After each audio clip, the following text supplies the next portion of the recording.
Hello everyone, MJT360 back at you again with another video. So today we're going to be going over this Makita SP6000J track saw, or guide saw, or plunge saw, whatever you want to call it. You can call it whatever you want. Now, we're going to go over some of the things I like and I don't like about the saw. Now, if you were to buy this saw new, you'd be paying track saw money. So, just look up track saw and you'll instantly just look up Makita SP6000J or SP6000 track saw and on Google and you'll instantly find the price. I'm not going to tell you because that'd be mean for the person who I got this from. So now this is a sustainer. I'm gonna put this to the side now because all this is a plastic box that the saw sits in. Nothing special. It's just meant for the woodworker or the aficionado that really likes tools and wants their tools to be safe and sound and secure. This would be perfect if you put it in the back of a work truck to go to work, or if you're a cabinet maker and you need a really nice sturdy saw. This is a perfect saw for that. If you're a cabinet maker and you're making a whole bunch of plywood carcasses for cabinets and stuff like that, and you need to cut sheets of plywood because your table saw is too small, or it's just a little sketchy carrying a full 4x8 sheet of 3/4 plywood onto the saw, then this saw with the track that you buy separately, or you can buy it as a whole kit for more money, will be perfect for that. One disclaimer about the saw, it does not come with a riving knife, so if you're cutting through thicker wood, you could get something known as kickback, but that's why the guy that I got this from upgraded to the Festool or a different saw because it had the riving knife. That is just one thing to note. That's a dislike of the saw, is that it doesn't come with a riving knife on it. But if you're just cutting a whole bunch of plywood and stuff like that, you'll be fine. Just don't do thicker stuff with like 4/4 walnut or full depth cuts. Just go pass after pass using the adjustable depth stop on this saw. Now I'm gonna set this to the side, but this is the Makita SP6000 with the case. I believe it's the SP6000J. This is a 12 amp saw that's variable speed. It's got 6 speed settings from 2200 to 6400 RPM. And you might be asking yourself, what is that good for? Cutting different types of materials like plastics. When you're cutting plastics, you need to go really smooth or slow, or else it will burn and just re-glue itself back together. But yeah, let me set this to the side and we'll go over the saw quickly. Also in the box, you do get an owner's manual with an insurance card, and I do not know what the warranty specs are for this saw. It's probably standard for most tools. Thinking 3 years maybe, somewhere around there. But anyway, the saw is old enough that I don't get that warranty because I didn't buy the saw brand new. I got the saw used from one of my friends. Thank you very much for selling the saw to me. Yeah, or for letting me have the saw basically. Yeah, so let's go over the saw. So it's got F2. If you see up here, you can push this button down and then you can plunge the saw. This saw is very smooth to plunge. I can do it with one hand. Plunges very smoothly. It's got also, you can't pull down the trigger until you push down this button, and then there you go, now you can pull it. This is the lock button. All it does is pull out a little pin right here, so then you can pop it down. It comes with a wrench right here, an Allen key to change the blade, and it's also got a special setting where you can lock it with a little blue dial back here to set the depth of cut, or to set the blade lock.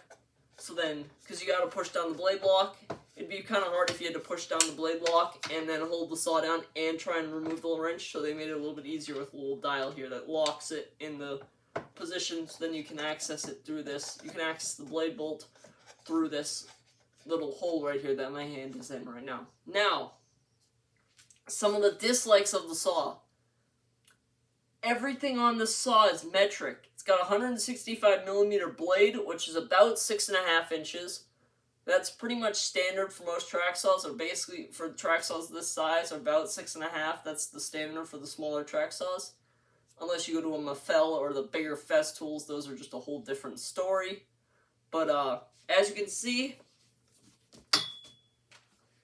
This saw is 120 volts, 60 hertz, corded. It's a corded plunge saw.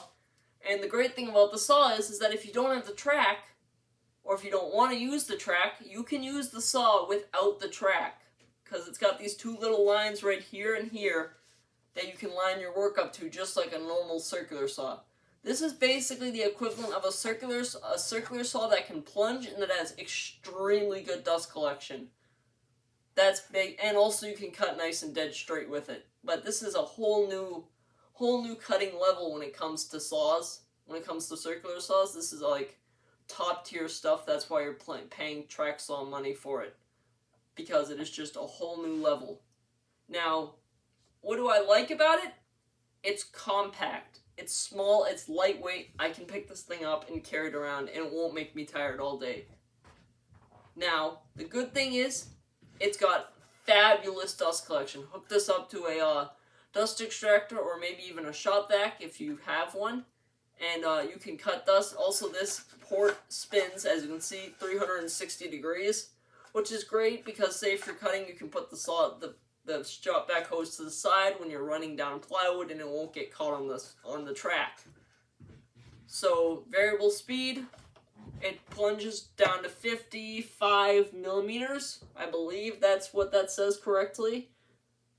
Yep, 55 millimeters, and it bevels up to 48 degrees. And then also you can go down to -1 with a little lever back here on the side that I have behind here. Now, also one thing, these two knobs, hold on, let me flip this saw around, I'll show you the back side. These two knobs right here are for adjusting the track to make it nice and tight up against the track, and this right here is my favorite button. This button right here, as you can see, if I flip it up, it slides up this little thing. Now you might be asking yourself, MJT360, what is that for? That is an anti-tip device. If you have this on a track and you bevel this thing to 45 degrees, most saws will fall off the track if you try and cut a long strip. And then you have to try and keep your hand here and push down on this side to keep it up against to keep it on the track so it doesn't fall off and mess up your nice bevel cuts. So, you flip this up and it slips into a little notch in the bottom of the track, where this thing slides, because here you can see right here is where the track sits, and then there's another thing that runs here, so there's one that runs here and one that runs here. And this slips into the track and stops it from tilting. It's pretty simple. It's actually a really cool, smart idea. Just like most Makita saws, it's got a you can set the bevel if you need to set it at 25.5 degree or 22.5. You can do that right here with this little lever, and then it's got front and rear locks for the bevel adjustment. Now back here is probably the coolest button ever. This is called the scoring button. You push this in and it will only cut 2 millimeters into the wood. Now you might be asking yourself, what is that good for? That is good for scoring wood when you're cutting veneer plywood, laminate, veneers, for mica countertops, laminates, a whole variety of things that you can do with it. So yeah, that's why that is for, but mainly for plywoods. If you're cutting a lot of plywoods with a really fine veneer like Baltic birch plywood or walnut veneer plywood, because everybody needs some unnecessary walnut. But yeah, that's what's that for. Right here next to the saw is the blade lock. You just push that down. Pretty simple.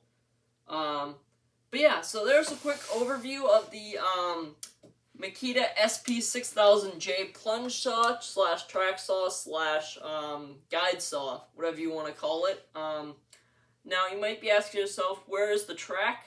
Well, I don't have the track. I have to buy that. I'm still trying to figure out which one I want to get because there's so many to choose from. I'm thinking something that's not too long but also not too short, but they're really expensive, so I'm probably going to have to wait a while before I buy one. I'm going to have to earn up some money, but right now I can use this saw without the track and it works perfectly fine, because it's got this nice straight base plate, so if you need to cut something, you can just run it up against your square, like a speed square, and just go and cut across it. So yeah, there you go. Please like, comment, share, subscribe.